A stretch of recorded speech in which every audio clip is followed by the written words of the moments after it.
Hello everyone. Today we are going to see the module 1 of M2, that is differential equation, ordinary differential equation.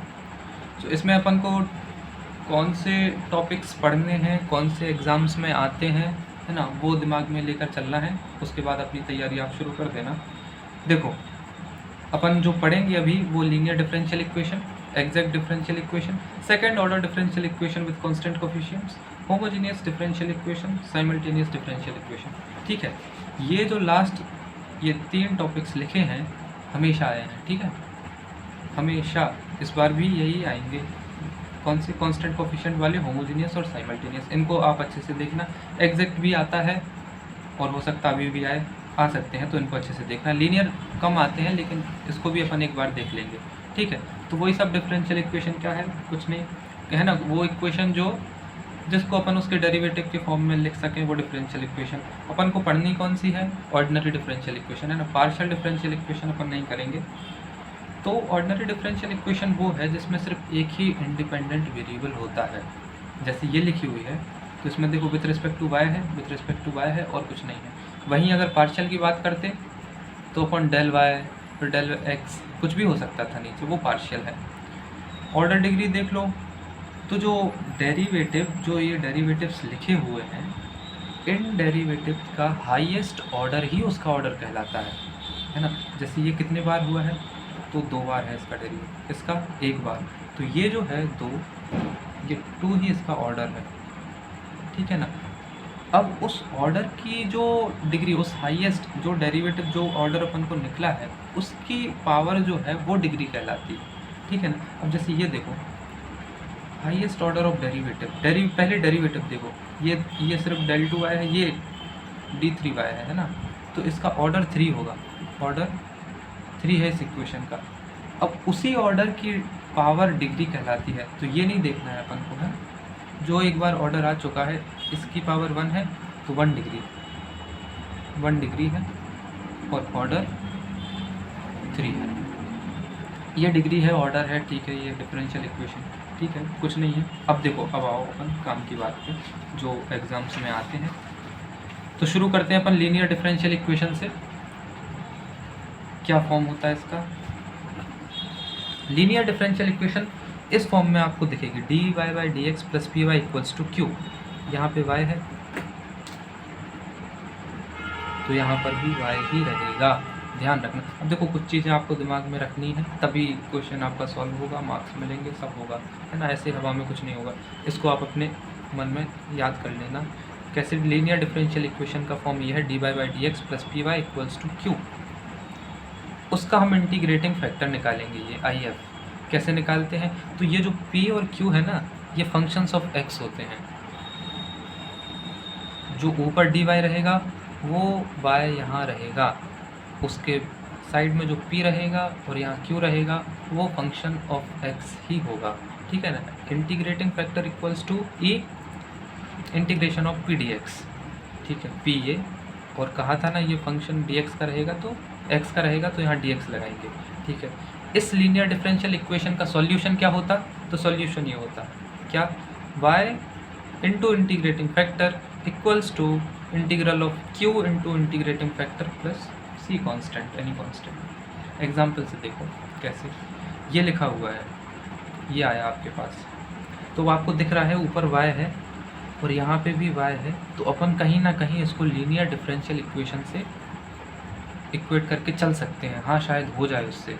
तो अपन ने d Y by D x को, अब अपन को form उसका याद है, ये होता है d Y by D x plus P Y equals to q. तो इस d Y by D x को के साथ जो 1 प्लस एक्स स्क्वायर है, इसको हटाएंगे। इसको हटाने के लिए हमने डिवाइड किया किससे? उसी से 1 प्लस एक्स स्क्वायर से। तो ये देखो, डिवाइड किया तो यहाँ पे बचा d Y by D x. ये 2x के नीचे आया 1 प्लस एक्स स्क्वायर, वाई को अलग किया इस फॉर्म में लिखने के लिए, थोड़ी कि ऐसा लगे, और q को उस साइड अपन RHS में भेज दिया उसको, और डिवाइड करना था तो 1 प्लस एक्स स्क्वायर से लिख दिया। अब कंपेयर करो अपनी, d Y by D x plus P Y equals to q. हाँ, ये लीनियर डिफरेंशियल इक्वेशन के फॉर्म में आ गई। और अब हम इंटीग्रेटिंग फैक्टर निकाल के इसका सॉल्यूशन निकाल सकते हैं। ठीक है। तो p आ गया अपने पास, q आ गया अपने पास, और देखो जैसा हमने कहा था कि यदि यहाँ पे dy है तो यहाँ पे y होगा, और जो p और q होंगे वो फंक्शंस ऑफ x होंगे, जैसा आपको दिख रहा है 2x upon 1 plus x square, 4x square upon 1 plus x square, this both are the functions of x। ठीक है, तो इंटीग्रेटिंग फैक्टर क्या होता, मन में सोच लो, y ऊपर है, हमें p dx का होगा, है ना, जो यहाँ नीचे रहता है इंटीग्रेटिंग फैक्टर, उसके रिस्पेक्ट में निकालेंगे।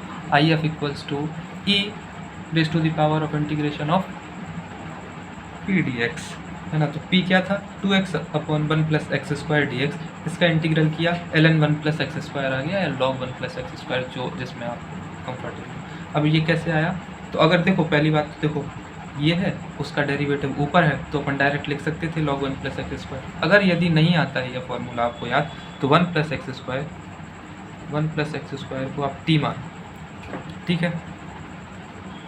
तो 2x dx बराबर क्या होगा, dt होगा। तो देखो 2x dx की जगह dt लिख दो, 1 प्लस एक्स स्क्वायर को अपन t माने थे, अब तो इसका 1 अपॉन t का तो आता है अपन को इंटीग्रेशन, क्या होता ln t log t या कुछ भी, है ना। तो ये आ गया, और t हमने किसको माना था, 1 प्लस एक्स स्क्वायर, तो ln 1 प्लस एक्स स्क्वायर।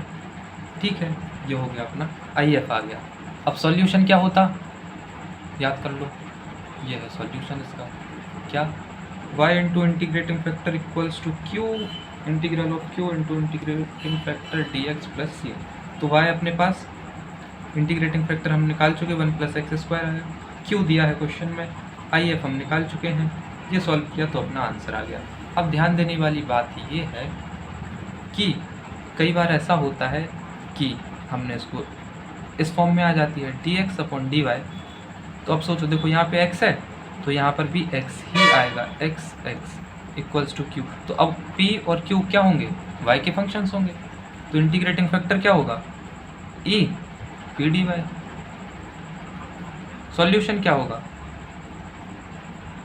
ये x into integrating factor equals to q integrating factor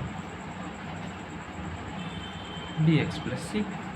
ठीक है, तो कई बार इस फॉर्म में भी अपन देख सकते हैं, तो यदि आए तो ऐसा ही मत करना। और फिर जैसा क्योंकि कई बार dy बाई dx को लिखने के चक्कर में ये जो p के साथ y के साथ जो p होता है उसके, अब p x का फंक्शन है लेकिन कई बार उसमें y आ जाता है, तो एक बार इसको ऐसे भी लिख कर देख लेना, कैसे, dx बाई dy के फॉर्म में, तो आपकी लीनियर डिफरेंशियल इक्वेशन हो जाएगी। वैसे कम आते हैं लेकिन एक बार इसको 1-2 सवाल इसके कर लेना आप, है ना, एग्जाम्पल के तौर पे ये है, इसको ही देख लेना तो आप एग्ज़ाम में लिख सकोगे। ठीक है, और एग्ज़ाम में मैं बताता हूँ आपको, है ना, अगर जैसे नहीं भी आ रहा है तो आंसर के पीछे मत जाओ, वो देखेंगे आपका, ठीक है अरे आपने इस फॉर्म में लिख दिया है, इंटीग्रेटिंग फैक्टर भी निकाल दिया है, आंसर नहीं भी आ रहा है तो आपके स्टेप्स पे आपको मार्क्स मिलेंगे। ठीक है ना, तो सब मेथड्स अपने दिमाग में रखो। तो पहली अपनी हो गई लीनियर डिफरेंशियल इक्वेशन, ऐसे फॉर्म में रहेगी dy by D x plus P Y equals to Q, उसका इंटीग्रेटिंग फैक्टर निकालेंगे e integrate of P D X, solution होगा y into integrating factor equals to q into integrating factor dx plus C. ये linear differential equation है। जैसा dy by dx है तो कई बार dx by dy भी हो सकता है, सेम प्रोसेस रहेगी। ठीक है, आगे बढ़ते हैं। तो ये अपना लीनियर था, ठीक है ना, थोड़ी 1-2 क्वेश्चन देख लेना, हो सकता है इस बार आ जाए। अब देखो एग्जैक्ट डिफरेंशियल इक्वेशन, ये आते हैं क्वेश्चन, इसको ध्यान से सुनो, ध्यान से सुनो। अब देखना कितना कितना इजी है एग्जाम को क्रैक करना। देखो आप सोचो, खुद सोचो, ये जो अपन ने पहला पेज ये था, ये टॉपिक्स अपन ने देखे, ठीक है, तो ये रहेंगे साइमल्टेनियस, आपको अलग दिखेगा, उसमें 2 इक्वेशंस दी रहेंगी, आपको अलग ही आ जाएगा समझ कि चलो हमें साइमल्टेनियस से करना है, वो मेथड रहेगी। होमोजीनियस में अलग ही समझ में आ जाएगा, जो डेरिवेटिव का ऑर्डर रहेगा वही x की पावर रहेगी। Second order differential equation with constant coefficient में समझ में आ जाएगा, ये x दिया रहेगा, sin x cos x और x की पावर n कुछ भी दिया रहेगा, तो ये थी। अब बचता है लीनियर और एग्जैक्ट। 90% एग्जैक्ट आएगा, 10% हो सकता है कि वो लीनियर दे दें, है ना। तो एग्जैक्ट तो सोचो, हमें पता ही चल गया कि हमें लगाना क्या है, कंफ्यूज नहीं हो रहा है कि भैया किससे करना है, तो देख लो एग्जैक्ट हो सकता है। एग्जैक्ट का बड़ा ही इजी फॉर्म है, आपको वो इस रूप में दिखाई देगी, कैसे, m D x plus N D Y equals to 0, ठीक है, ये भी ठीक। कैसे देखो, ऐसे दिखाई देगी, dx के साथ कुछ रहेगा ब्रैकेट में, dy के साथ ब्रैकेट में कुछ रहेगा, तो जो dx के साथ रहेगा वो m है, ये ध्यान देने वाली बात है। dx के साथ हमेशा m रहेगा और dy के साथ उसको हम n बोलेंगे।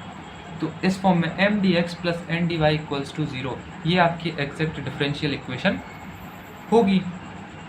अब हमें समझ में आ गया कि वो एग्जैक्ट डिफरेंशियल इक्वेशन है, तो अपना नेक्स्ट स्टेप क्या रहेगा, ये del M by del Y और del N by del X को चेक करेंगे कि क्या ये बराबर आ रहे हैं।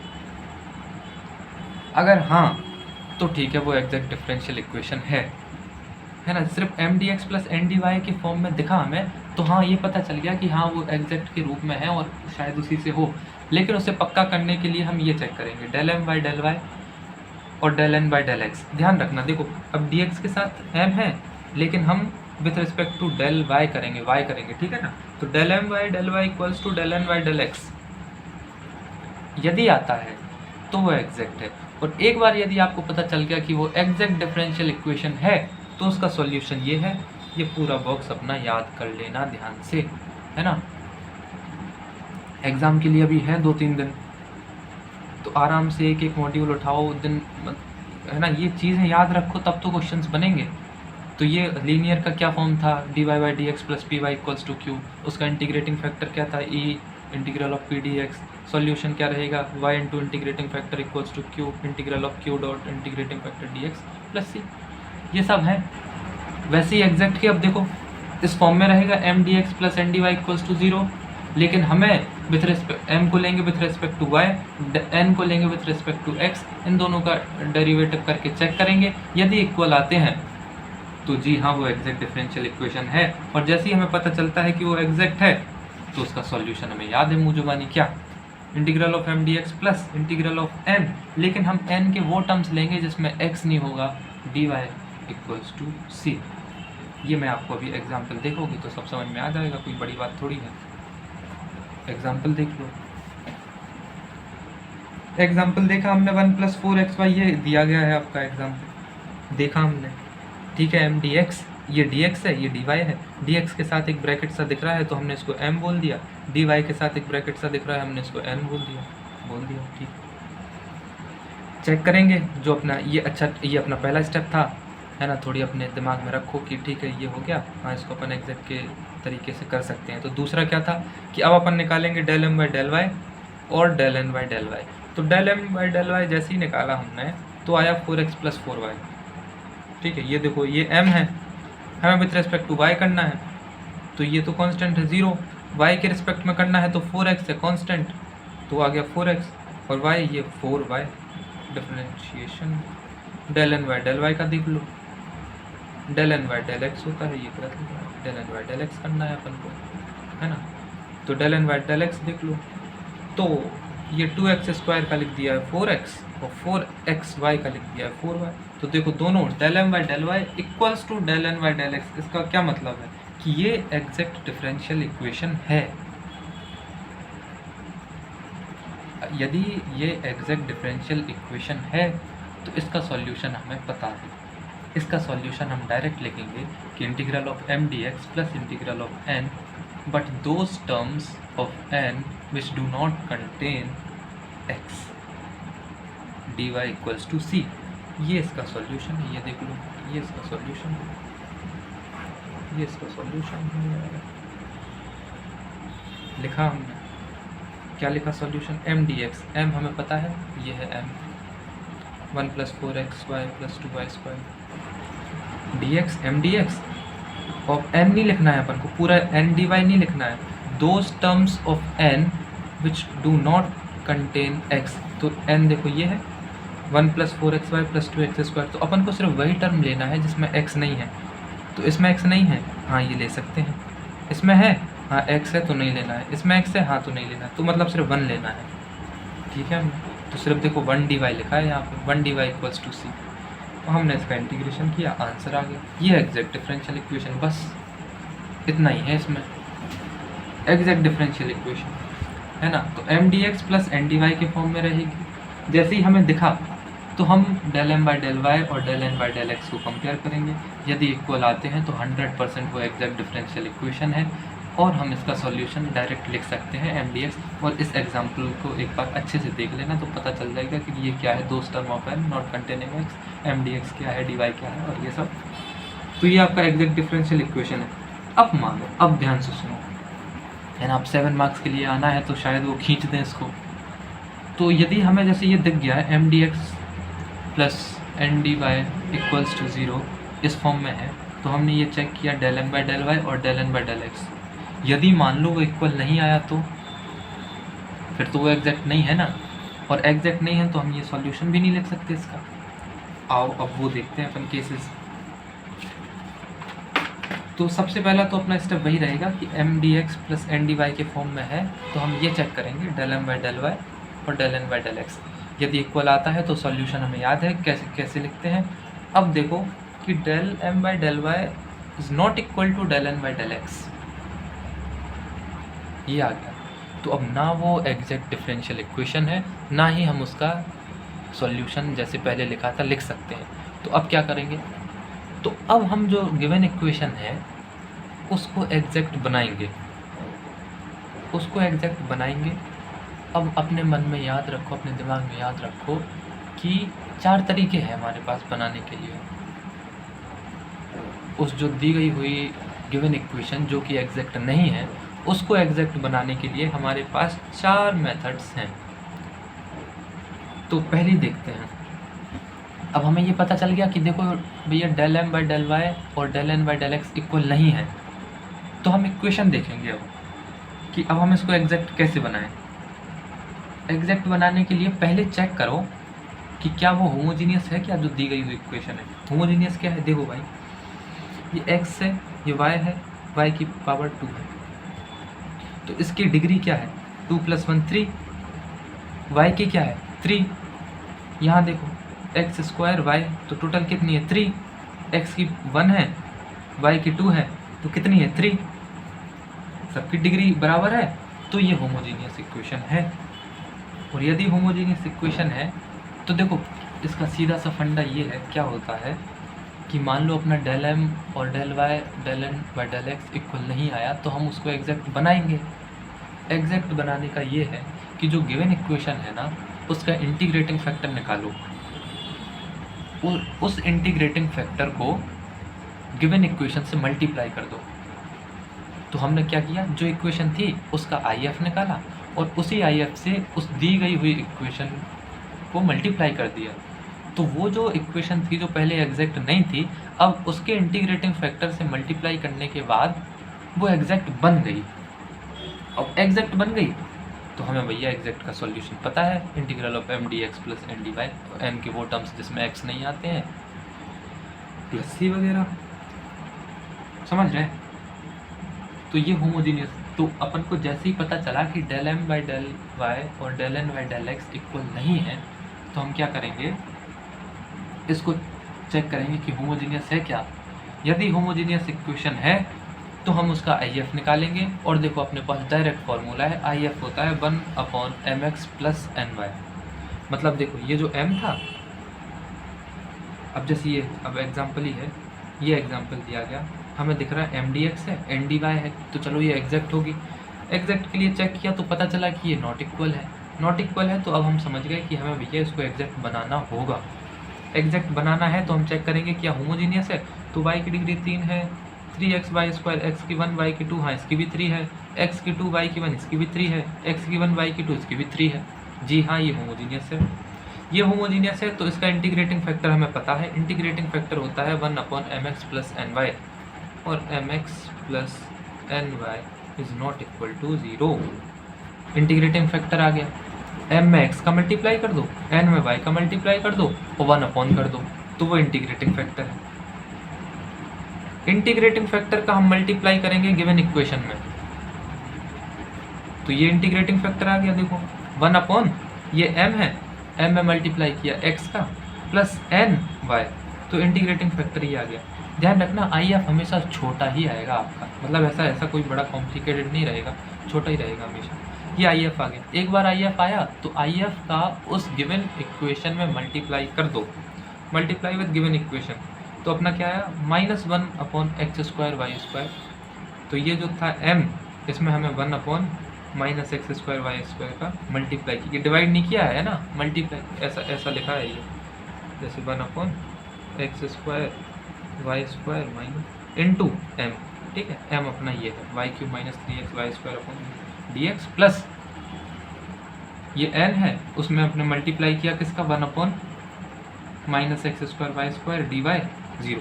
अब ये जो इक्वेशन बनी है ना, ये जो इक्वेशन बनी है वो एग्जैक्ट बन गई है। अब एग्जैक्ट बन गई है तो ये इक्वल आएगा, और फिर बस अपने उसी की तरह से अब एग्जैक्ट बन गई तो हमें सॉल्यूशन पता है, सॉल्यूशन पता है वही mdx वाला, तो अब हम लगा सकते हैं। अब मान लो हमें पता चला कि mdx, ठीक है, वो mdx प्लस ndy के फॉर्म में है, और del m del y del n del x equals नहीं है, तो हम चेक करेंगे, हम उसको एग्जैक्ट बनाएंगे। तो एग्जैक्ट बनाने का पहला तरीका, उसको चेक करेंगे कि होमोजीनियस है क्या। तो यदि होमोजीनियस आता है तो जी हाँ वो होमोजीनियस है, तो उसका इंटीग्रेटिंग फैक्टर हमें पता है सीधा 1/mx प्लस ny, उससे हम गिवन इक्वेशन का मल्टीप्लाई कर देंगे, वो इक्वेशन एग्जैक्ट बन जाएगी और हमें एग्जैक्ट का सॉल्यूशन पता है। अब मान लो वो होमोजीनियस नहीं हुई तो ये हुई बात। अब देखो ये क्या लिखा है, when del m by del y is not equal to del n by del x, तो हम इसे एग्जैक्ट बनाएंगे। लेकिन एग्जैक्ट बनाने का पहला केस जो अपन ने अभी अपन ने पढ़ा है होमोजीनियस वाला, तो कह रहा है कि होमोजीनियस भी नहीं, अपन चेक करेंगे अभी तो पता चलता है कि वो होमोजीनियस भी नहीं है। तब क्या करेंगे, तब क्या करना, आप ये चेक करो कि जो ये dx वाला ब्रैकेट है इससे y कॉमन आ रहा क्या, और जो dy वाला ब्रैकेट है इससे x कॉमन आ रहा क्या, ये आप देखना। Then check whether y is common from dx और x is common from dy और नॉट। देखो एग्जाम्पल देखो, ज़्यादा अच्छे से समझ आएगा क्या कह रहा है वो। ये दिया गया तो हमें देखो दिख रहा है कि mdx प्लस ndy के फॉर्म में है, मतलब कहीं ना कहीं एग्जैक्ट वाला लगेगा। एग्जैक्ट के लिए हमने चेक किया, ये क्या, ये देखो दिख रहा है, हाँ दिख रहा है, del m by del y और del n by del x, ये हमने चेक किया, पता चला कि ये इक्वल नहीं है, तो हम चेक करेंगे कि ये इसको अब एग्जैक्ट बनाएंगे। एग्जैक्ट बनाने के लिए हम चेक करेंगे कि पहला केस जो हमने पढ़ा था होमोजीनियस है, यदि होमोजीनियस है तो हमें पता है उसका इंटीग्रेटिंग फैक्टर, और हम मल्टीप्लाई कर देंगे। लेकिन देखो आप y की डिग्री 1 है, यहाँ पे xy² है तो यहाँ 3 है, यहाँ x की डिग्री 1 है, यहाँ पे 3 है, तो ये होमोजीनियस नहीं है। होमोजीनियस नहीं है तो अब क्या है, होमोजीनियस नहीं है तो अब चेक करना क्या dx के साथ जो ब्रैकेट दिया गया है, dx के साथ जो चीज़ें दी गई हुई हैं उससे क्या y कॉमन आ रहा है। dx के साथ भैया ये दिया गया, इसमें y कॉमन आ रहा है, हाँ आ रहा है ना। ये dx के साथ जो दिया गया है उसमें देखो y कॉमन आ रहा है तो बच रहा 1 + xy, और जो dy के साथ दिया गया है उससे x कॉमन आ रहा है। तो ऐसे में आप सीधा इंटीग्रेटिंग फैक्टर लिखना 1/mx - ny, और एक बार इंटीग्रेटिंग फैक्टर आ गया तो गिवन इक्वेशन से आप मल्टीप्लाई कर देना, ये आपकी वो इक्वेशन एग्जैक्ट बन जाएगी। मल्टीप्लाइड विद गिवन इक्वेशन, तो ये हमारा m dx plus n dy जो आएगा अब वो एग्जैक्ट है, और अब यदि वो एग्जैक्ट है तो वही अपना सॉल्यूशन लगा देना आप। अब देखो हमें पता चला कि वो del m y और del n by del x equals to नहीं है, तो हम एग्जैक्ट बनाएंगे। तो एग्जैक्ट बनाने का पहला केस था होमोजीनियस, चेक किया नहीं है, होमोजीनियस नहीं है। दूसरा चेक किया क्या dx के ब्रैकेट से y कॉमन आ रहा है या dy के ब्रैकेट से x कॉमन आ रहा है, अरे वो भी कॉमन नहीं आ रहा। तो फिर आप क्या करना, ये करना, क्या करना, del m by del y हमने निकाला ही था चेक करने के लिए, माइनस करना उससे del n by del x divide by n। अब देखो डिवाइड बाय, जो हम डिवाइड करते हैं n किसके रिस्पेक्ट में है, x के, तो ये जो पूरी क्वांटिटी है del m by del y minus del n by del x upon n, यदि सिर्फ x का फंक्शन आता है तो उसका इंटीग्रेटिंग फैक्टर ये है e integral of f dx। फिर से सुनो क्या, अगर ना वो होमोजीनियस है और फिर हमने चेक किया तो ना dx के ब्रैकेट से y कॉमन आ रहा है ना dy के ब्रैकेट से x कॉमन आ रहा है, तो हम ये करेंगे कि del m by del y minus del n by del x upon n, n किसके रिस्पेक्ट में है, x के, तो ये पूरा फंक्शन यदि f(x) के फॉर्म में आता है तो हम सीधा इंटीग्रेटिंग फैक्टर लिख देंगे e integral of f dx। और एक बार इंटीग्रल फैक्टर आ गया तो आप जानते हो कि आई एफ को उस गिवन इक्वेशन से मल्टीप्लाई कर देना, तो वो जो एग्जैक्ट नहीं थी वो एग्जैक्ट बन जाएगी। Then multiply with given equation. Example देखो आप, एग्जांपल देखा हमने, तो ये एम डी वाई प्लस, अब देखो एम डी वाई थोड़ी डी वाई के साथ एन होता है ना, तो n D Y plus m D x के फॉर्म में दिया है ना। इसको आप ऐसा भी लिख लो, कुछ भी लिख लो, है ना, इसको यहाँ ला दो, इसको वहाँ ला दो, तो M D x plus N D Y equals to 0 दिया है, ठीक है। हमने चेक किया del M by del y, del N by del x check किया, इक्वल्स टू नहीं आया, तो हमें पता चला कि हम इसको एग्जैक्ट बनाएंगे। एग्जैक्ट बनाएंगे तो पहले चेक करेंगे होमोजीनियस है, आओ चेक करते हैं। यहाँ पे x की डिग्री 1 है, यहाँ x और y 1 1 2 है, यहाँ पे सिर्फ 1 है, ये होमोजीनियस नहीं है। चेक करो क्या dy के ब्रैकेट से x कॉमन आ रहा है, तो 2x log x x by x, हाँ x कॉमन आ रहा है। dx के ब्रैकेट से y कॉमन आ रहा है, यहाँ तो कुछ है ही नहीं कि जो कॉमन ले सकें, तो नहीं आ रहा है, तो वो दोनों केस फेल हो गए। तो हम तीसरा चेक करेंगे, क्या ऐसा लिखेंगे, जो हमने del M by del y निकाला था और जो del N by del x निकाला था, दोनों को सब्ट्रैक्ट करेंगे। जो पीछे जैसे ये del M by del Y minus del N by del x, पीछे एन वाई लिखा है ना, एन बाई एक्स, तो नीचे हम एन लेंगे, और एन किसके रिस्पेक्ट में है, एक्स में, तो यदि पूरा फंक्शन एफ एक्स में आता है तो इसका इंटीग्रेटिंग फैक्टर देखो ये निकाला हुआ है, जैसे del M by del y निकाला 2 आया, del N by del x निकाला 2 log x plus 2 minus y आया। तो हम करेंगे del M by del Y minus del N by del x upon n, तो ये निकल के आया -1 अपॉन एक्स। क्या निकल के आया, -1 अपॉन एक्स। जी हाँ, ये पूरा x का फंक्शन है, और यदि x का फंक्शन है तो हमें पता है कि इसका इंटीग्रेटिंग फैक्टर होता है e integral of F x D x. एक बार आई एफ आया 1 अपॉन एक्स, तो 1 अपॉन एक्स का मल्टीप्लाई कर देंगे उस गिवन इक्वेशन में, तो वो जो इक्वेशन थी वो बन जाएगी अपनी एग्जैक्ट, और एग्जैक्ट यदि बन जाएगी तो हमें फिर सॉल्यूशन उसका पता है, क्या M D x plus N के वो टर्म्स जिसमें एक्स नहीं होता, D Y plus equals to C. तो ये हो गया, ये तीसरा केस था। अब मान लो तीनों केस फेल हो गए। पहला तो वही कि भैया del M by del Y और del N by del x equals to नहीं आ रहा है, तो हम एग्जैक्ट बनाएंगे। एग्जैक्ट बनाने के लिए हम पहले चेक करेंगे कि होमोजीनियस है, नहीं है, डी एक्स के ब्रैकेट से वाई कॉमन आ रहा है और डी वाई के ब्रैकेट से एक्स कॉमन आ रहा है, नहीं आ रहा। फिर हम चेक करेंगे कि del M by del Y minus del N by del x upon N equals to F of X आ रहा कि नहीं आ रहा। तो पता चलता है कि वो जो है वो एक्स का फंक्शन नहीं आ रहा, कुछ और भी आ रहा। तब अपन फोर्थ केस लगाएंगे, क्या अभी हम del M by del Y minus कर रहे थे del N by del X, अब del N by del x minus del M by del Y करेंगे, तो जो पीछे आता है एम, तो हमने एम डिवाइड में दिया, एम किसके रिस्पेक्ट में है, वाई, तो फंक्शन यदि वाई यदि क्या बोलते हैं उसको, विथ रिस्पेक्ट टू वाई इसमें आता है, सिर्फ वाई के टर्म्स में आता है फंक्शन, तो इंटीग्रेटिंग फैक्टर होगा E integral of F Y D Y. एक बार आई एफ आया तो हम गिवन इक्वेशन से मल्टीप्लाई कर देंगे, मल्टीप्लाई करते ही वो जो एग्जैक्ट नहीं थी वो एग्जैक्ट बन जाएगी, और एग्जैक्ट डिफरेंशियल इक्वेशन बन जाएगी, तो हमें उसके सॉल्यूशन पता है। तो जैसे ये एग्जांपल है, चेक करो del M by del y del N by del x, पता चला इक्वल्स टू नहीं है, तो हम इसे एग्जैक्ट बनाएंगे। एग्जैक्ट बनाने के लिए ये चेक करेंगे होमोजीनियस है क्या, तो भैया यहाँ पे 4 है, यहाँ पे 1 है, नहीं है, होमोजीनियस नहीं है। चेक करो क्या डी एक्स के ब्रैकेट से y कॉमन आ रहा, हाँ आ रहा है, डी वाई के ब्रैकेट से x कॉमन आ रहा, नहीं आ रहा है। तो हम ये चेक करेंगे, कौन सी, जो तीसरा केस था अपना, कि डेल एम, तीसरा केस चेक करेंगे, ये चेक करेंगे del M by del Y minus del N by del x upon n, लेकिन पता चलता है कि वो सिर्फ x के टर्म्स में नहीं आ रहा है, उसके टर्म्स में कुछ और भी है, y भी है। तो फिर हम ये लगाएंगे, क्या अभी हम del M by del Y minus कर रहे थे, अब हम del N by del x minus del M by del y upon m करेंगे, तो हमें पता चलेगा कि वो जो फंक्शन आ रहा है सिर्फ y के टर्म्स में आ रहा है। ज़्यादा स्पीड में तो नहीं बोल रहा मैं। Del N by del x minus del M by del y किया डिवाइड बाय एम किया, तो पता चलता है कि ये जो फंक्शन आ रहा है सिर्फ y के टर्म्स में आ रहा है। ये चीज़ें याद रखो तभी आपसे क्वेश्चन बन पाएगा। हमें दिखा m D x plus N D Y के फॉर्म में है, हम चेक करेंगे कि del M by del y del N by del x equals to है कि नहीं।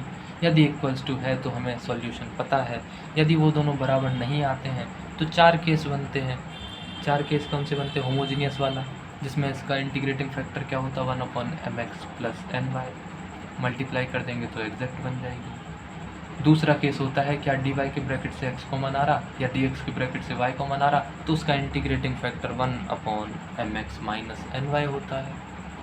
अगर वो भी नहीं है तो तीसरा केस ये है del M upon del Y minus del N upon del X, जो पीछे लिखा रहता है वो एन नीचे और एन किसके रिस्पेक्ट में एक्स, तो एफ एक्स के में आ रहा है कि नहीं आ रहा है।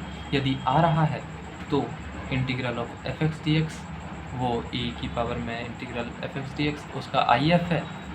और यदि एफ एक्स के एक्स के टर्म्स में नहीं आ रहा तो एक बार ये चेक कर लेना, तो y के टर्म्स में आएगा, y के टर्म्स में आएगा तो इंटीग्रल उसका होगा e, उसका आई एफ होगा e integration of F by D Y, तो वो आई एफ है।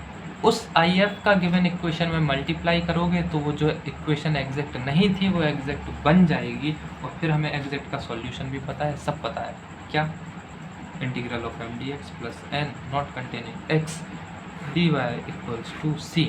तो इस प्रकार आपका एग्जैक्ट है। एग्जैक्ट में बस इतना ही है, याद कर लो, 5 मिनट की बातें हैं। आओ एक बार शुरू से देख लो, शुरू से देख लो। एग्जैक्ट के पहले पढ़ा था हमने लीनियर, है ना। तो लीनियर में क्या था, लीनियर डिफरेंशियल इक्वेशन किस फॉर्म में रहेगी, D Y by D x plus P Y equals to Q, उसका इंटीग्रेटिंग फैक्टर ये रहेगा, सॉल्यूशन ये रहेगा, है ना। इसके आपको नोट्स मिल जाएंगे तो बढ़िया पढ़ते रहो आप। एग्जैक्ट में आए तो इस फॉर्म में रहेगा, यदि ये दोनों इक्वल आते हैं तो उसका सॉल्यूशन ये है।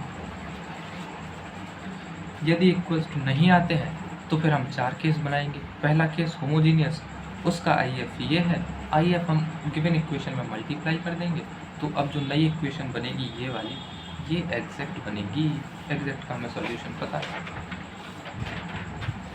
दूसरा केस होमोजीनियस भी नहीं है तो चेक करो, डी एक्स के ब्रैकेट से वाई कॉमन आएगा, डी वाई के ब्रैकेट से एक्स कॉमन आएगा। जी हाँ आ रहा है, तो आई एफ उसका 1/mx माइनस एन वाई होगा। इसको गिवन इक्वेशन से मल्टीप्लाई करो, वो इक्वेशन एग्जैक्ट बन जाएगी।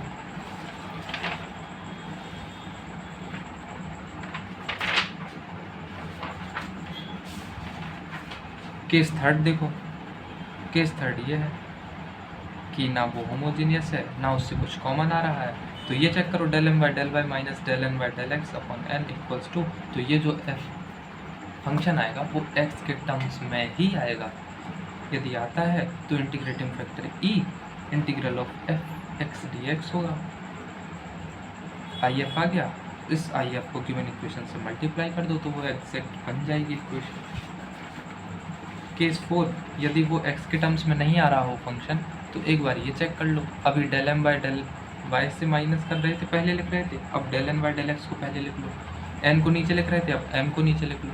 अभी x के टर्म्स में आ रहा था, अब y के टर्म्स में आएगा। यदि y के टर्म्स में आएगा तो उसका integrating factor e integral of F by D Y होगा।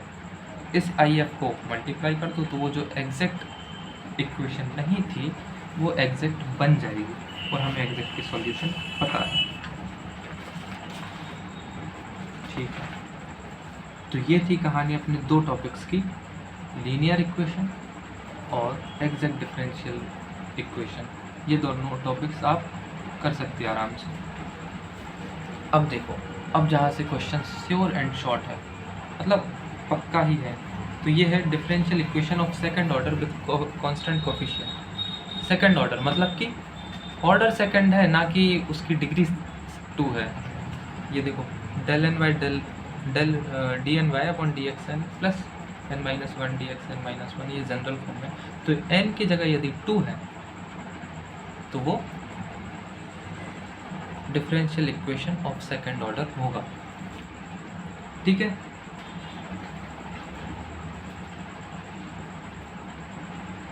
ये है अपना सेकंड ऑर्डर, लेकिन देखो है लीनियर ही, वो लीनियर ही है, लेकिन ऑर्डर उसका 2 है, ऑर्डर उसका सेकंड है। अब इसमें याद रखने वाली बात ये है कि जो dy बाई डी एक्स है उसको हम d से रिप्रेजेंट करते हैं। ध्यान दो, जो d जहाँ भी आपको दिखेगा, मान लो d दिखा आपको, तो उसका मतलब है डिफरेंशिएशन, और यदि 1/d कहीं दिख रहा आपको तो उसका मतलब है इंटीग्रेशन, है ना। ये ध्यान, इसमें कंफ्यूज हो जाते हैं, ये चीज़ें नहीं आती हैं समझ में। तो जैसे ही आप क्वेश्चन सॉल्व करोगे तो क्वेश्चन में dx लिखा है तो मतलब उस x का डिफरेंशिएशन क्या होगा, 1, dx की वैल्यू कितनी हो जाएगी, 1, है ना। अगर x बाई डी लिखा है तो उस x का एक बार इंटीग्रल, यदि x अपॉन डी स्क्वायर लिखा है तो 2 बार, x अपॉन डी क्यूब 3 बार उसका इंटीग्रेशन होगा, है ना। तो x बाई डी लिखा है तो उसका आंसर क्या होगा, एक्स स्क्वायर अपॉन 2। तो ये चीज़ याद रखो, जब भी हम ऐसा देखेंगे second order with constant coefficient solve करेंगे तो जो d होगा उसका मतलब है d बाई डी एक्स, और जो 1/d है उसका मतलब है इंटीग्रेशन, ठीक है। ये सेकंड ऑर्डर है, हमने कहा था n की जगह आप 2 रख दो तो d2y by D X square plus pd by D x plus qy equals to r। अब कोई भी जो लीनियर डिफरेंशियल इक्वेशन होती है, ध्यान से सुनना, जो भी कोई भी लीनियर डिफरेंशियल इक्वेशन होती है उसके सॉल्यूशन के निकालने के लिए हमें 2 पार्ट चाहिए होते हैं, CF और PI। ये सॉल्यूशन है y, general solution of that linear differential equation, that is y। तो y हमेशा 2 पार्ट से मिलकर बना होगा, दैट इज CF और FI। CF complementary function, PI particular integral. इन दोनों को जब हम ऐड करेंगे तब हम उस लीनियर डिफरेंशियल इक्वेशन का सॉल्यूशन निकाल पाएंगे। तो अब हमें आगे जो पढ़ना है यही पढ़ना है कि CF कैसे निकालते हैं और PI कैसे निकालते हैं। और CF देखो, CF निकालना बहुत आसान है, अभी आ जाएगा आपको 2 मिनट में, समझ लो। और PI भी कितना आसान है, क्योंकि हमें सिर्फ किन्हीं बस कुछ ही लिमिटेड चीज़ों का PI निकालना सीखना है ना। EX हो गया, sin AX हो गया, cos AX हो गया, ये सब हो गए। तो आप सोचो अपने पास सिर्फ लिमिटेड चीज़ें, कुछ भी कहीं का कुछ भी नहीं आएगा। हमें पता है कि हमें PI किसका निकालना सीखना है और एग्ज़ाम्स में कौन से आने वाले हैं, 4-5 ही तो हैं, देख लेंगे अपन। तो आओ पहले अपन CF निकालना सीखते हैं, है ना। ये पहले ही बता चुका हूँ, अगर dy दिया गया है तो उसका मतलब है dy बाई डी एक्स, और d2y दिया है तो 2 बार कर देना। आओ मेन टॉपिक क्या, फाइंडिंग CF एंड PI कैसे निकालते हैं, आओ देखते हैं। फाइंडिंग CF, तो जो भी पहले एग्जाम्पल देखो,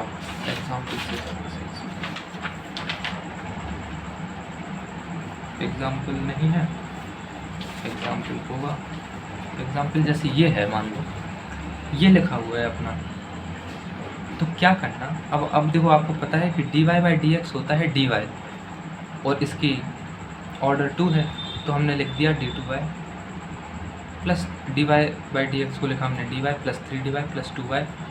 और सबसे पहला CF निकालने के लिए जो भी RHS में है उसको 0 बना दो। देखो हमने लिखा भी, ये कहीं पे ये लिखा है, finding CF RHS equals to 0, RHS equals to 0 कर दो आप। हमने कर दिया, ये RHS में E2x था, हमने 0 कर दिया। ये देखो y हमने कॉमन लिया तो ये बना D square plus 3d plus 2। अब क्या करते हैं, इसको हम, ये हो गया, देखो देख लो आप, पहले RHS को 0 बनाया, फिर हमने d के टर्म्स में लिख लो उसको, d के टर्म्स में लिख लिया। जैसे वो था ना d2y, ये लिखा है d2y dx स्क्वायर, इस टर्म में था तो हमने इसको d के टर्म्स में लिख दिया, dy बाई डी एक्स को हमने dy लिख दिया, क्योंकि हमने बताया है आपको dy डी एक्स को आप d लिख सकते हैं, है ना। तो यहाँ पे y है, यहाँ पे y, तो यहाँ पे y, dy by D x को हमने dy लिख दिया। तो RHS को 0 करो, फिर d के टर्म्स में लिख लो, अब उसके रूट्स निकालो। जैसे ही उसके रूट्स निकालते हैं तो CF की एक टेबल बनती है, वो मैं आपको बताता हूँ क्या टेबल बनती है। तो ये जैसे क्वेश्चन था, ये इसको हमने RHS ये है, तो हमने पहले तो RHS 0 किया और d के टर्म्स में लिख लिया, फिर कहते हैं वो लोग मेक ऑक्सिलरी इक्वेशन, मतलब ये जो डी को था ना, कोई भी टर्म्स दे दो, हमने m दे दिया तो m² + 3m + 2 = 0। अब इसके रूट्स निकाल लो, क्वाड्रेटिक है, हमने रूट्स निकाले तो रूट आए -2 एंड -1 आ गए रूट्स। तो अब क्या होता है, ये तीन बॉक्स हैं, अपने दिमाग में घुसा लो, बैठा लो, याद कर लो। क्या, if m1 m2 m3 are 3 real and distinct roots, तो उसका CF होता है C1e m1x + C2e m2x + C3e m3x। m1 m2 m3 roots हैं, अगर नेगेटिव में हो तो यहाँ पे माइनस लगा देना, पॉजिटिव है तो ऐसे ही लिख देना ना, याद करो, कुछ नहीं है। क्या है, 3 रूट्स आए हैं m1 m2 m3, हमने उसका CF निकाला, क्या आया, C1e की पावर m1x + C2e की पावर m2x + C3e की पावर m3x। ठीक है, अगर मान लो ये कब लिखा हमने, जब तीनों रूट्स इक्वल हैं और तीनों रूट्स अलग अलग, तब CF ये निकल के आता है। तो कितने सरल है CF, बस ये याद करो, आपका CF आ गया। ये तभी तो अपन CF लिख पाएंगे जब आपको याद रहेगा कि ये रूट्स रियल हैं और डिस्टिंक्ट है, तो CF ये होगा। m1 की जगह हमें सिर्फ अपने रूट्स लिखने हैं, -2 -1 3 5 6 कुछ भी। अब m1 m2 m3 यार रियल है, लेकिन तीनों ही इक्वल आ गए, 1 1 1 2 2 2 3 3 3 कुछ भी। उस केस में CF होता है C1 + C2x + C3x² e की पावर m1x, या अब m1 m2 m3 सभी इक्वल है ना, तो कुछ भी ले लो, e की पावर m1x। ये है CF कब, जब तीनों रूट्स इक्वल हों और रियल हो। अगर मान लो रियल नहीं है, एक रूट आया अल्फ़ा + आयोटा बीटा और एक आया अल्फ़ा - आयोटा, ऐसे में CF क्या होता है, e∝x, जो ये है real part, e∝x C1 cos βx + C2 sin βx। ये आप बस 5 मिनट दे दो, ये आपको याद हो जाएंगे, कुछ कठिन नहीं है, ठीक है ना। तो एक बार देख लो आप, तीनों रूट्स इक्वल हैं और रियल हैं, इक्वल हैं और रियल हैं, तो देखो सेकंड बॉक्स देखो, तो CF आया C1 + C2x + C3x² और e m1x। अगर तीनों रूट्स रियल हैं और अलग अलग हैं, तो C1e m1x + C2e की पावर m2x + C3e की पावर m3x। अगर इमेजनरी है alpha + i beta alpha - i beta है, तो e∝x C1 cos βx + C2 sin βx, ये आपके CF हो गए। इतने ही आएंगे, कुछ नहीं होगा इसके आगे। तो आप बताओ, एक पार्ट तो सीख गए आप, CF निकालना सीख गए। अभी अपन हर क्वेश्चन में CF निकालेंगे तो आपको वो भी समझ आ जाएगा धीरे धीरे। अब आ जाओ PI पे। PI का फुल फॉर्म बताओ, सोचो क्या था, पार्टिकुलर इंटीग्रल। आ जाओ उसको देख लो। ये देखो, क्या देखो, रूल्स फॉर फाइंडिंग, रूल्स हैं, किसके हैं, रूल्स फॉर फाइंडिंग PI। अपन को किन किन का पहले दिमाग में बिठा लो, PI किस किस का निकालना सीखना है। मतलब ये सोचो, आपको क्वेश्चन भी पता है कि कौन से आने वाले हैं। क्वेश्चन में EAX रहेगा, या फिर देखो एक हो गया EAX, दूसरा x की पावर n रहेगी, x की पावर n रहेगी, तीसरा sin AX या cos AX रहेगा, चौथा EAX phi x रहेगा, और पांचवा xn sin AX रहेगा। ये 5 तरीके के हैं, 5 तरीके के हैं। इन 5 तरीकों को आप याद रखो, आप PI निकालना सीख गए। CF आप ऑलरेडी सीख चुके हो, तो CF + PI क्या करोगे, सॉल्यूशन आ जाएगा आपकी गिवन डिफरेंशियल इक्वेशन का of second order with constant coefficient. कुछ नहीं है, आओ तो अपन आओ पहला देखते हैं क्या है, रूल्स फॉर फाइंडिंग PI। अब देखना आप, ये जैसे अपने पास ये थी second order differential equation with constant coefficient, ये कांस्टेंट कोफिशिएंट है।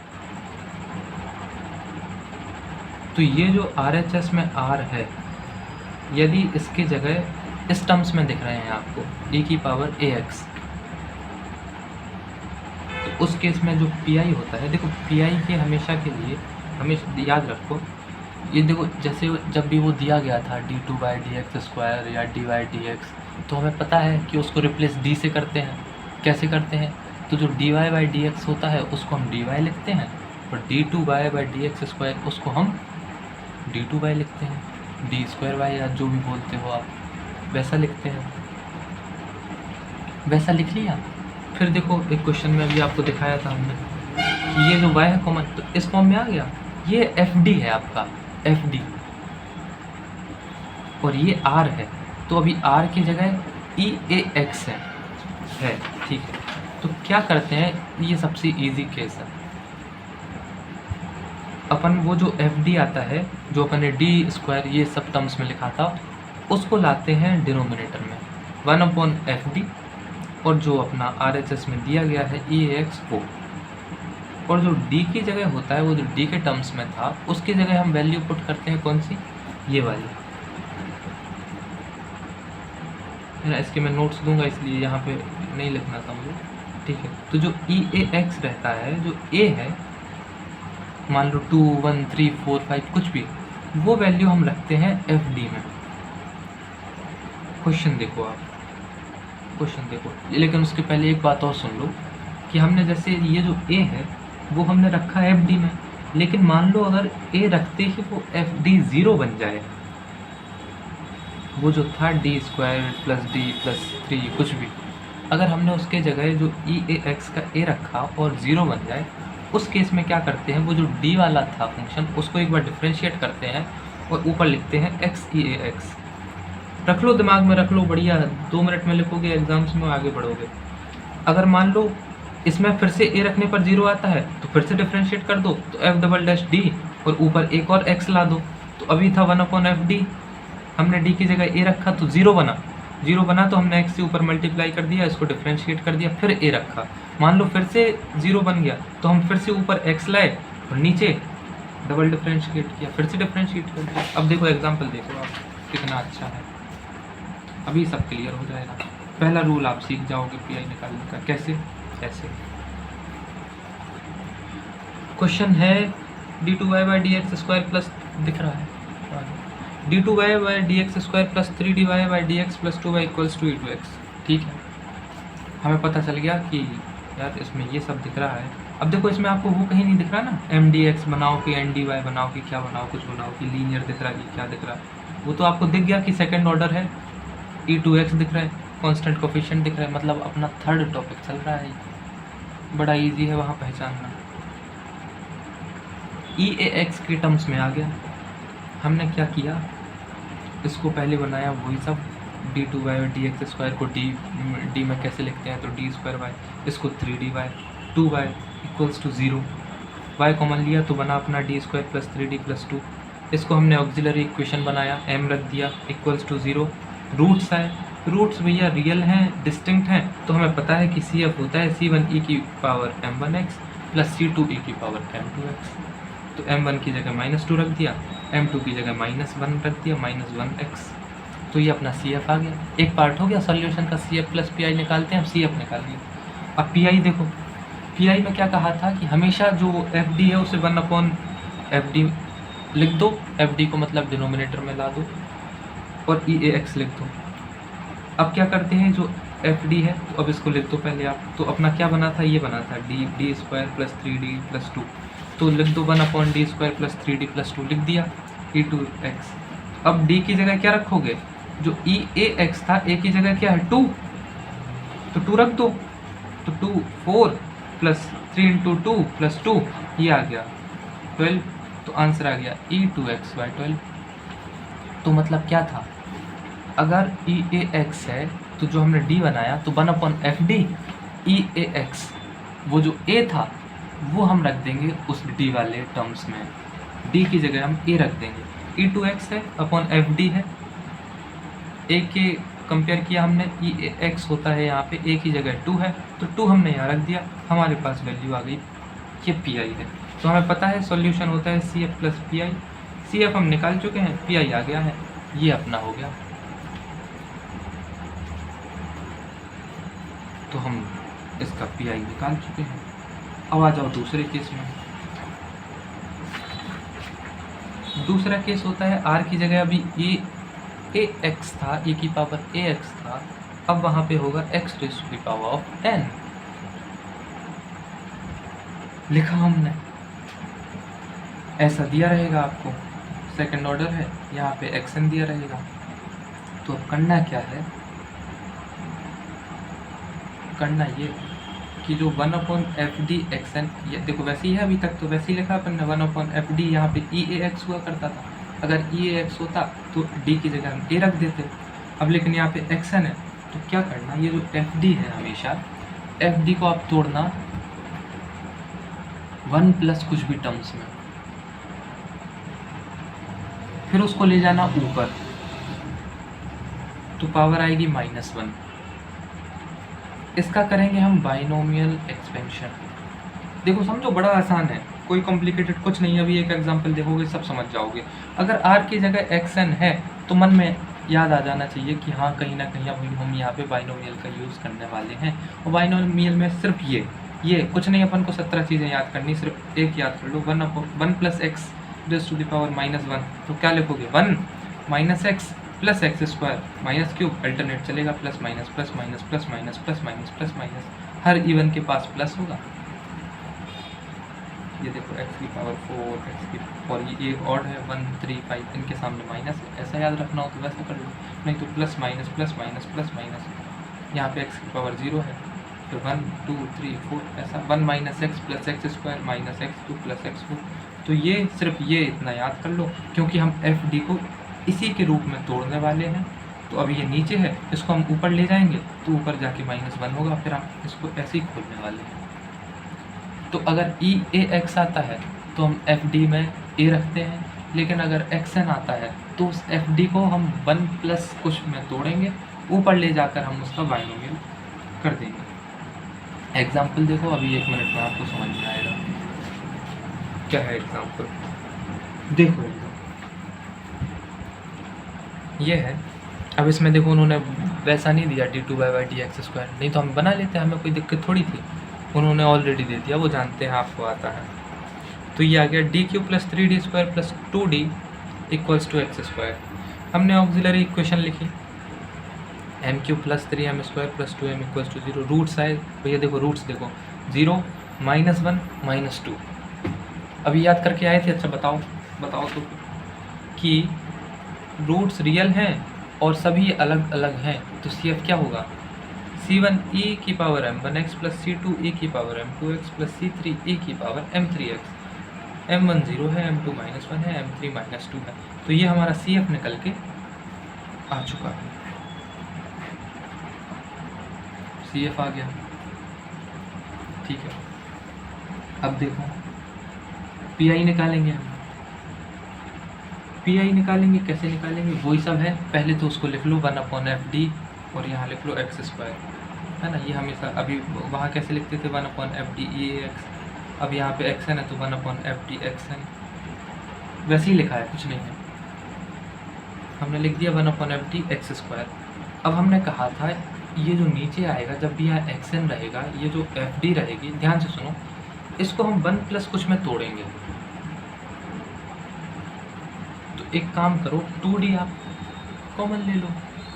2D हमने कॉमन लिया तो क्या आएगा, अब देखो, मतलब कॉमन लेने का मतलब ऐसा है, जैसे d³ + 3d² + 2d दिख रहा है, ये है, हमने 2D कॉमन ले लिया, मतलब सब में 2D का डिवाइड कर दिया, 2D + 3d² / 2d + 2d/2d, ये है इसका मतलब, हमने कॉमन लेने का मतलब ये है ना।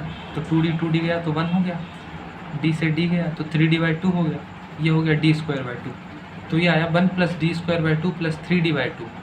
लेकिन हमें क्या करना था, 1 + x के टर्म में चाहिए, तो इस पूरे को एक टर्म ले लो। तो 1/2d हमने कॉमन लिया, 1 + समथिंग कुछ भी। अब इसको जो 1 प्लस है ये, इसको हम ऊपर ले जाएंगे, ये ले गए हम ऊपर, तो माइनस आ गया 1, क्योंकि अपन 1/x को x की पावर -1 लिख सकते हैं ना, हाँ लिख सकते हैं। तो इसको हम ऊपर ले गए तो हो गया -1। अब इसका हम करेंगे बाइनोमियल एक्सपेंशन। तो 1 + x की पावर -1 का क्या होता है, 1 - x + x², है ना, साथ में अभी याद कर लो, 1 प्लस एक्स की पावर माइनस 1 का बाइनोमियल होता है 1 minus X plus x square minus x cube plus x 4। अब हमें कहाँ तक ले जाना है, ये तो कहीं तक भी ले, तो ये जो है ना एक्स स्क्वायर कितनी है 2, तो हमें सिर्फ यहाँ तक ले जाना है 1 minus X plus x square, यहाँ पे एक्स स्क्वायर है तो एक्स स्क्वायर तक, अगर क्यूब होता तो क्यूब तक, 4 होती तो 4 पावर तक, कुछ भी। तो हमने इसको लिख दिया, कैसे लिख दिया, 1 प्लस एक्स की पावर माइनस 1, तो 1 plus x 1 minus X plus x square, यहीं तक ले जाना है हमें, तो यहाँ रोक दिया। यहीं तक क्यों ले जाना है, देखो मैं बताता हूँ आपको क्या होता है।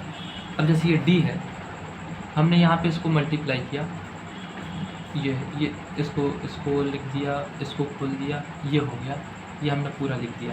अब देखो हम एक्स स्क्वायर को अंदर लाएंगे, अब ध्यान देना, ध्यान दो, एक्स स्क्वायर को अंदर लाए तो देखो ये जो डी स्क्वायर लिखा है ये क्या है एक्चुअली, मतलब उस एक्स स्क्वायर का 2 बार डिफरेंशिएशन। हमने बताया था शुरू में कि डी मतलब डिफरेंशिएशन, 1/d मतलब इंटीग्रेशन। ओके, तो एक्स स्क्वायर, तो डी मतलब एक बार डिफरेंशिएशन तो 2x, डी स्क्वायर 2 बार डिफरेंशिएशन मतलब 2, 3 बार तो 2x से 2 हुआ, अब करेंगे तो 0 हो जाएगा। तो मतलब कि अब देखो, इसलिए कह रहे थे कि यहीं पे जाके इसको रोक दो, नहीं तो ये हम रोक दिए स्क्वायर पे, क्योंकि आप कहाँ गए, हाँ देखो स्क्वायर पे रोक दिए थे, क्योंकि और हम आगे लेते तो डी क्यूब बनता, और डी क्यूब हमें पता है 0 होगा, 3 बार एक्स स्क्वायर का डिफरेंशिएशन करोगे तो वो 0 जा रहा। तो हमने लिखा, तो डी स्क्वायर 2 बार किया एक्स स्क्वायर का, तो एक्स से हुआ 2, एक्स स्क्वायर से हुआ 2x, 2x से हुआ 2, अब और कर देंगे तो वो 0 बन जाएगा। तो भैया जैसे ही आपको डी क्यूब दिखा, डी क्यूब से d4 दिखा, तो इनकी वैल्यू डायरेक्ट 0 लिख दो आप, है ना। X square minus 1/2 D square x square, मतलब एक्स स्क्वायर को 2 बार डिफ्रेंशिएट करो तो क्या आएगा 2x और 2, तो ये एक बार मतलब 2x, ये 4 है तो 0 बनेगा, ये 2 बार करो तो 2 आएगा, ये डी क्यूब है 0 बन रहा है, ये हो गया भैया अपना ये, तो ये पी आई आ गया। पी आई अभी नहीं आया, ये डी नीचे है, एक बार ये नीचे है, मतलब हमें इसका एक बार इंटीग्रेशन करना है ना। डी मतलब डिफरेंशिएशन, 1/d मतलब इंटीग्रेशन। यहाँ पे देखो ये डी स्क्वायर एक्स स्क्वायर मतलब एक्स स्क्वायर का 2 बार डिफरेंशिएशन, तो 2x और 2x का 2, तो हमने ऐसा लिख दिया। अब देखो 1/2d और ये आ गया, तो 1/2 अलग है, d मतलब 1/d मतलब ये 1/d को हमने इससे रिप्लेस किया, 1/d को हमने इससे रिप्लेस किया, और ये है इंटीग्रेशन किया, तो एक्स स्क्वायर का s³ 3x का -3x² 2 प्लस 7/2 का 7x/2, ये हो गया अपना पी आई इक्वेशन। वो हम इक्वेशन नहीं, वो सॉल्यूशन आपको पता है, solution equal to CF plus PY। CF हम निकाल चुके हैं, PI हम निकाल चुके हैं, तो ये हो गया अपना XN वाला, ये हो गया XN वाला, है ना। ध्यान दो, ये EAX था तो हम कुछ नहीं करते थे, EAX लिखा और नीचे FD था तो FA लिख दिया, ये हमारा आंसर आ गया। XN है तो जो FD था नीचे वाला उसको हम तोड़े, किसी में 1 प्लस कुछ में D कुछ में ऐसे, फिर हम इसको ऊपर ले गए तो 1 प्लस D कुछ बना -1 में, फिर हमने इसका बाइनोमियल कर दिया, तो ये हो गया XN की बात, अपने EAX की बात। अब देखो तीसरा रूल, एंड में फिर से समराइज़ कर दूंगा, कंफ्यूज मत हो, थोड़ी एफर्ट्स मारने पड़ेंगे आपको, एक बार सब याद हुआ तो सॉल्यूशन तो क्वेश्चन कहाँ ही जाएगा, सब बन जाएंगे आपसे, बस थोड़ी दिमाग में रखने वाली चीज़ें हैं तब बन पाएगा, नहीं तो नहीं बनेगा। याद आप कर लोगे मुझे पता है। आ जाओ अब देख लो, ये देख लो, तीसरा है R = sin AX और cos AX।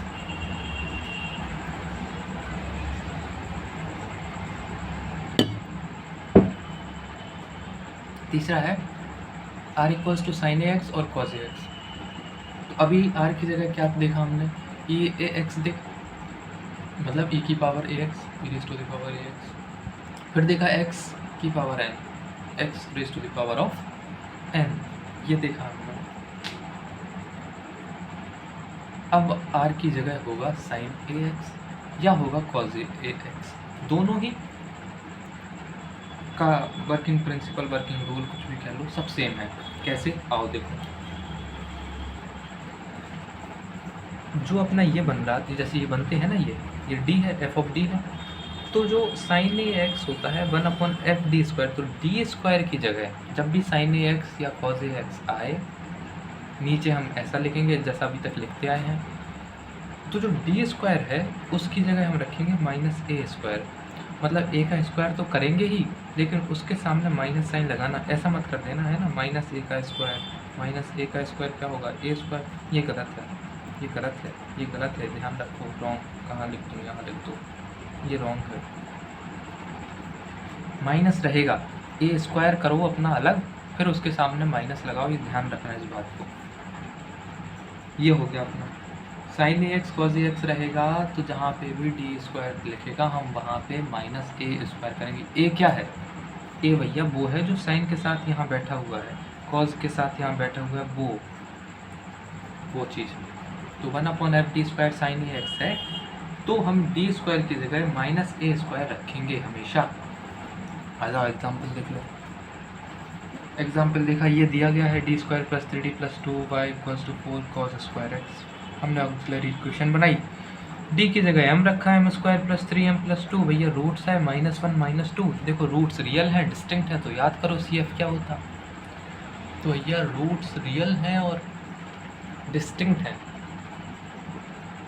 मतलब कि CF होगा c1e⁻m1x + c2e⁻m2x। लिख दिया हमने c1e⁻−m1, m1 है -1 तो -x, c2e⁻−2, ये अपना CF आ गया। सॉल्यूशन का एक पार्ट हो गया। अब PI निकालो। तो PI अपन 2 के देखो सीख गए हैं, तीसरा चल रहा है साइन ax। तो हमने लिखा वही 1/fd, fd अपना ये था ना, ये था d² + 3d + 2, लिख लो।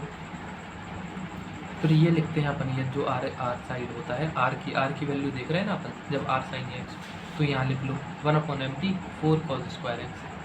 अब देखो कि हाँ रूल तो यही था, cos ax कुछ है, लेकिन यहाँ पे cos ax नहीं है, cos² x है, तो थोड़ी सा आपको ट्रिग्नोमेट्रिक फार्मूला लगाना होगा। ये क्वेश्चन इसीलिए लिया है क्योंकि ट्रिग्नोमेट्री के फार्मूले हम तो भूल गए हैं ना, हम याद करने वाले हैं अभी। तो ये क्वेश्चन कर लो, शायद अगर आए तो यही आएगा, देखते हैं। तो cos² x को हम यहाँ पे लाएंगे, तो देखो ये फार्मूला है, ये याद कर लें, cos 2x = 2 cos² x - 1। तो cos² x की वैल्यू होगी cos 2x + 1/2, तो हम इसकी जगह ये रख देंगे 1 + cos 2x/2 रख दिया। सॉल्व किया तो देखो ये आ गया क्या, 1/fd 1 + cos 2x, तो 1 से मल्टीप्लाई किया तो ये आ गया, फिर अपन ने इसका cos 2x से मल्टीप्लाई किया तो ये आ गया। आगे बढ़ो, मैं बताता हूँ, कन्फ्यूज मत हो, कुछ नहीं है। ये देखो ये हो गया। अब देखना इसको अपन कैसे लिख सकते हैं, सोचो खुद। यहाँ लिख दे रहा हूँ, ये 2 है, 1/fd है ये, ठीक है, fd है, और यहाँ पे कुछ नहीं है तो यहाँ ले लो e⁻0x। ये कैसा है, 2 है, 1/fd² cos 2x। अभी अपन यही तो पढ़ रहे हैं, ये देखो पढ़ के आ गया हम EAX, मतलब क्या, FD है तो वहाँ हम A रख देंगे, A की वैल्यू 0 है, A की वैल्यू 0 है तो हमने 0 0 रख दिया, तो ये 1 हो गया। यहाँ पे देखो cos 2x है, तो हमें पता है जहाँ पे भी d² होता है वहाँ पे हमें -a² रखना होता है। a क्या है, जो cos के साथ बैठा हुआ है 2,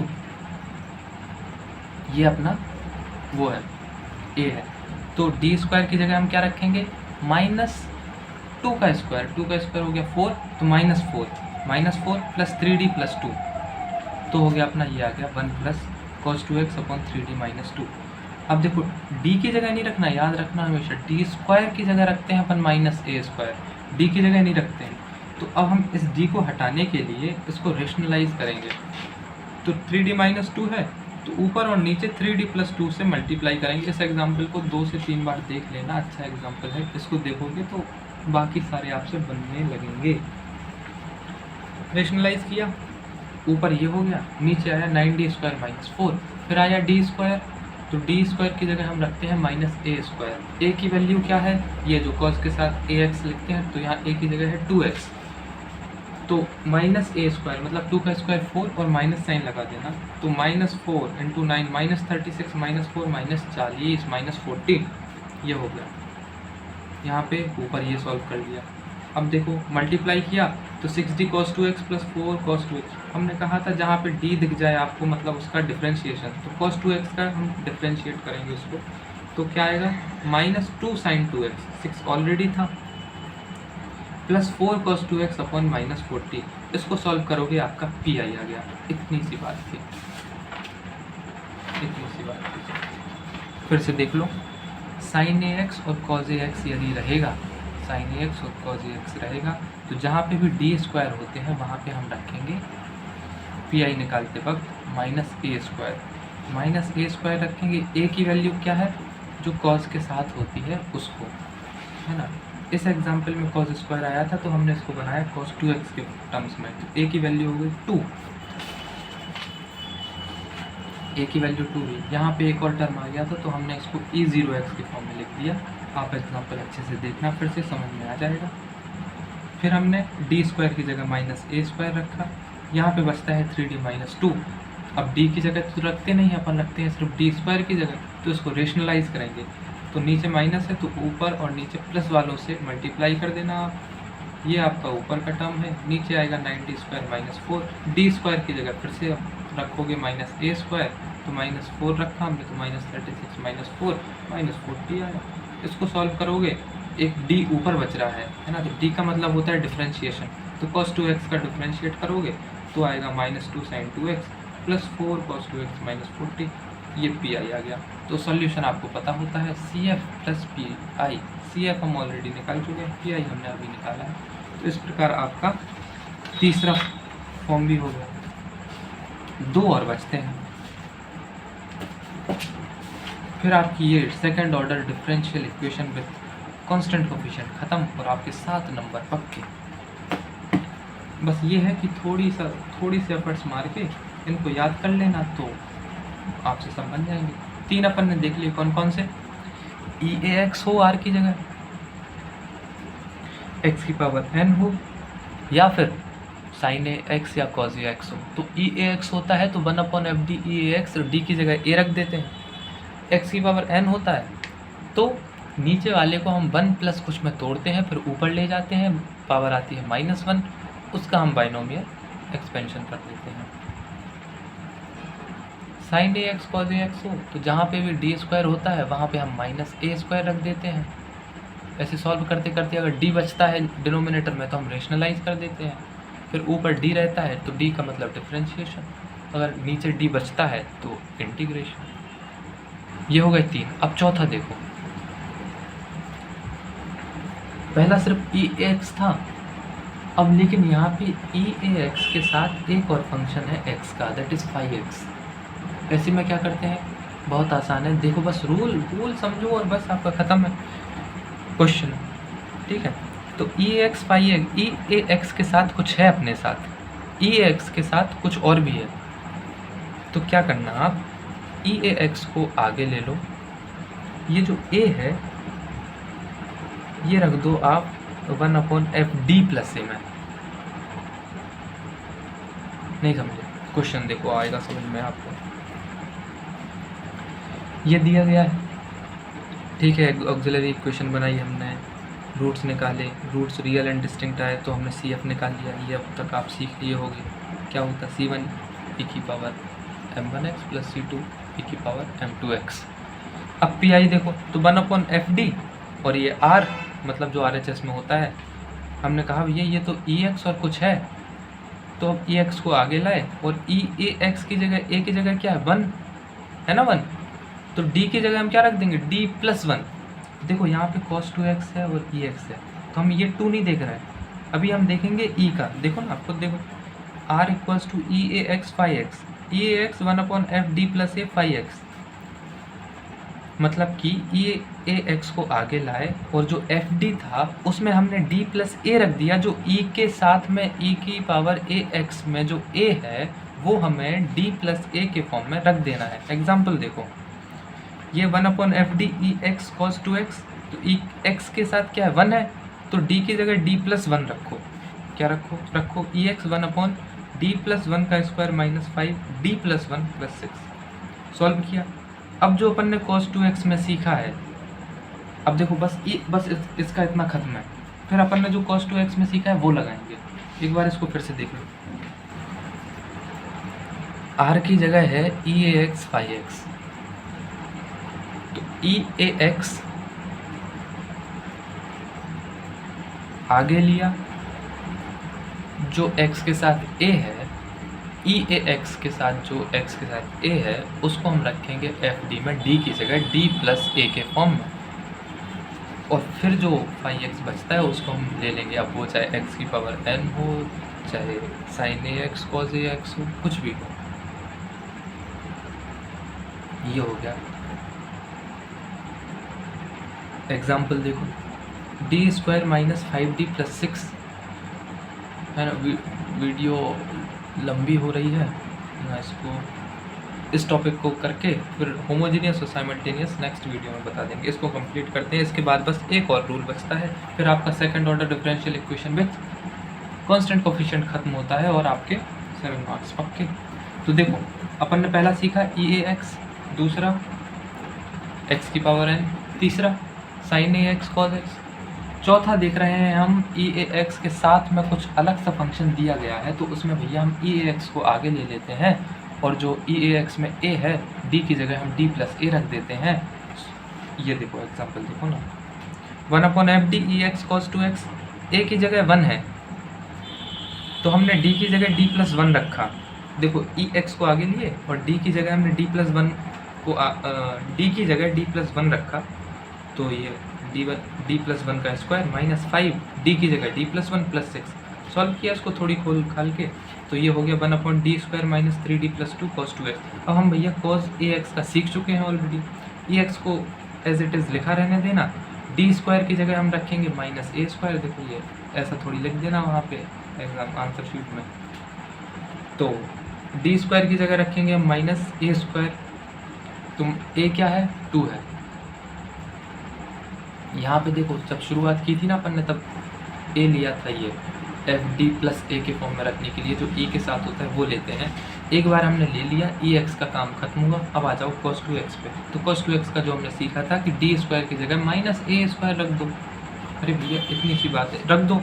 तो d² की जगह हमने रख दिया -a², a क्या है 2, तो 2 का स्क्वायर 4 और माइनस साइन भूलना मत, तो -4 -3d, d की जगह नहीं रखते हैं, सिर्फ d² की जगह रखते हैं, +2 cos 2x। ये हो गया। हमने कहा था अगर d बचता है नीचे तो फिर से रेशनलाइज कर देना, हमने रेशनलाइज किया, d² फिर से आया तो d² की जगह -a² रख देना, आपका pi आ गया, pi आ गया, pi आ गया। बस फिर सॉल्यूशन होता है क्या, CF + pi। CF हम ऑलरेडी निकाल चुके थे, pi ये देखो हमने ये निकाल लिया। तो EAX phi-x यदि आता है तो आपको EAX आगे ले लेना है, जो a की वैल्यू है d की जगह d प्लस a रख देना है, फिर जो बचता है एज इट इज़ कर दो। जैसे cos 2x यहाँ पे है, तो cos 2x के जो भी रूल्स हमने सीखे हैं कि d² की जगह -a² रख दो, तो हमने रख दिया। सॉल्व करते गए तो नीचे बचता है d - 2। पिछले क्वेश्चन में भी हमने रेशनलाइज किया था, अक्सर ऐसा हो जाता है, इसमें भी कर दिया और pi निकल के आ गया, ये pi आ गया। अब देखो लास्ट रूल, ये लास्ट रूल है क्या, अभी EAX के साथ कुछ आ रहा था, अब XN के साथ कुछ आ रहा है, अब XN के साथ आ रहा है। तो क्या करना है आपको, इसमें जैसे XN sin AX दिया गया है, तो sin AX को sin AX की जगह आप क्या करना, ये जो फॉर्मूला होता है एक याद रखो, EI θ = cos θ + iota sin θ। जब भी एक्सन के साथ कुछ भी दिया हो, हमेशा कुछ भी नहीं दिया रहेगा, यही दिया रहेगा साइन ए एक्स या कॉस ए एक्स। बड़ी फिक्स चीज़ें हैं भैया। देखो 1/FD एक्सन साइन ए एक्स दिया रहेगा या एक्सन कॉस ए एक्स दिया रहेगा। अब देखो अगर कॉस दिया रहेगा तो हमें रियल पार्ट निकालना है, और साइन के टर्म्स में दिया रहेगा तो हमें इमेजनरी निकालना है। यहाँ पे जैसे ये साइन ए एक्स है तो हम इमेजनरी निकालेंगे। अब देखो एग्जाम्पल देखो, समझ में आ जाएगा 1 मिनट में। ये क्वेश्चन है, तो हमने भैया d2/dx² को हमने d इन सब के टर्म्स में लिखा, m² + 4। कितनी अच्छी बात है, इमेजनरी रूट्स आए हैं। अब ये तीसरा बॉक्स याद करो अपना CF के रूल का, कि यदि m1 m2 दो रूट्स हैं और दोनों इमेजनरी हैं तो उसका CF होता है E∝x। तो अब इसमें अल्फ़ा क्या है, हमेशा देखो alpha plus minus iota beta होता है। यहाँ पे ±2i है तो अल्फ़ा तो मतलब 0 है ना, हाँ 0 है, तो E 0x डायरेक्ट 1 लिख देना यहाँ पे। फिर C1 cos beta x plus C2 sin beta x, ये अपना CF है, याद कर लेना उसको। अब देखो एक टर्म आ गया, CF आ गया, है ना, 2-3 नंबर तो यहीं मिल ही जाएंगे। अब आ जाओ PI पे। अब मैं ये बता रहा था आपको कि 5वां रूल, मतलब xn के साथ sin ax cos ax रहेगा, तो जब भी sin ax रहेगा तो यहाँ पे ऐसा लिख के प्रोसीड करना अपने सॉल्यूशन को कि imaginary part of 1/d² + 4x, ये यहाँ तक। फिर sin x की जगह वो फॉर्मूला अपना जो होता है वो लिखो, cos x + i sin x लिखा हमने। इसको क्या लिखते, EIX सीखा भी हमने ऊपर, ये formula EI theta = cos θ + iota sin θ। तो sin x की जगह हमने ये लिखा, फिर हमने इसको EIX लिखा। अब देखो अब अपना वही आ गया अभी जो अपन ने पढ़ा है। 4th रूल क्या था, याद करो। 4th रूल कहाँ गया, ये है 4th रूल।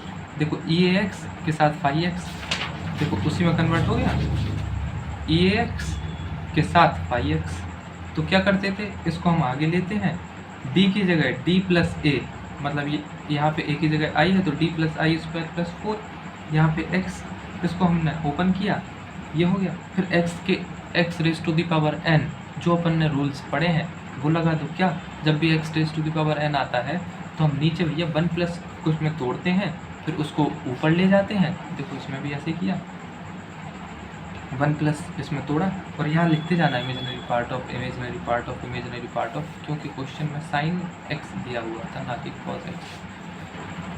तो हमने sin x की जगह इसको हटा के हमने पहले ये लिख दिया, फिर इसका ये होता है EIX। फिर देखो ये वही बन गया e⁴ax phi x। इसके हमने अभी रूल्स देखे हैं 5 मिनट पहले, क्या कि EAX को आगे लिख के जो d की जगह है d + a लिख देना, तो ये हो जाएगा। ये किया, फिर हमने x के भी रूल्स पढ़े हैं, क्या कि जो डिनोमिनेटर में होता है उसको 1+ कुछ में तोड़कर ऊपर ले जाना, फिर वहाँ पे भैया बाइनोमियल लगा देना। ये देखो इमेजिनरी पार्ट ऑफ बाइनोमियल लगाई हमने, तो ऐसा आ गया, ऐसा आ गया। फिर अब ये जो EIX हमने लिया था उसको हमने ओपन कर दिया, cos x + i sin x। Example को प्लीज़ 2-3 बार देखना, अच्छे से आ जाएगा आपको, एज इट इज़ कोई रॉकेट साइंस नहीं है इसमें।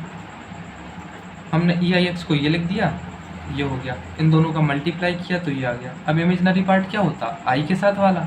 हमें आंसर में क्या चाहिए, इमेजिनरी पार्ट चाहिए, क्योंकि क्वेश्चन में sin x गिवन था, तो ये हमने इमेजिनरी पार्ट कर दिया, PI आ गया। और सॉल्यूशन हमें पता है CF + PI होता है। तो आपके सारे रूल्स ख़त्म हो गए हैं A to Z सभी। आओ देखो, अब शुरू से एक बार देख लो सारे, मैं बताता हूँ आपको 2 मिनट में।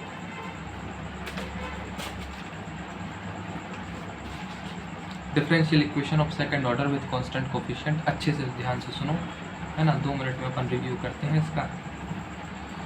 d हमेशा होता है डिफरेंशिएशन, 1/d होता है इंटीग्रेशन, ठीक है। कोई भी second order differential equation with constant coefficient अगर दी गई हुई है तो उसका सॉल्यूशन होता है CF + PI, ठीक है।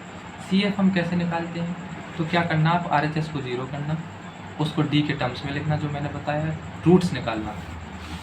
हमने रूट्स निकाले, रूट्स निकाल लिया। रूट्स यदि रियल एंड डिस्टिंक्ट आते हैं तो उसका CF ये होता है C1e raise to the power m1x plus c2e raise to the power m2x plus c3e raise to the power m3x। m1 m2 m3 अगर रियल है और इक्वल है तो CF होता है c1 plus c2x plus c3x square e1 mx।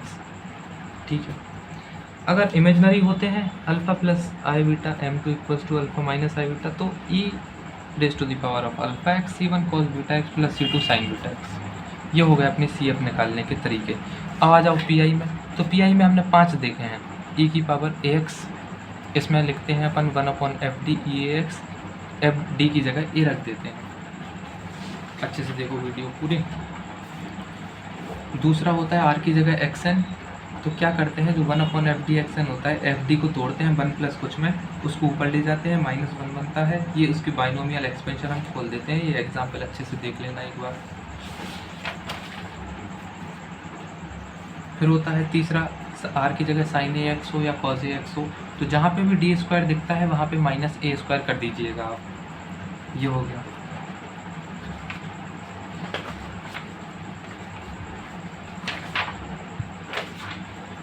Fourth rule कहाँ है?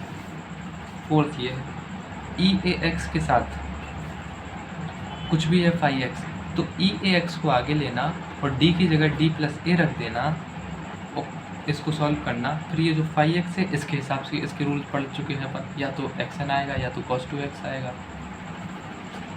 इसको कर देना, एग्जाम्पल देख लेना अच्छे से ध्यान से। Fifth and last rule, xn sin ax, xn के साथ sin ax रहेगा या cos ax रहेगा।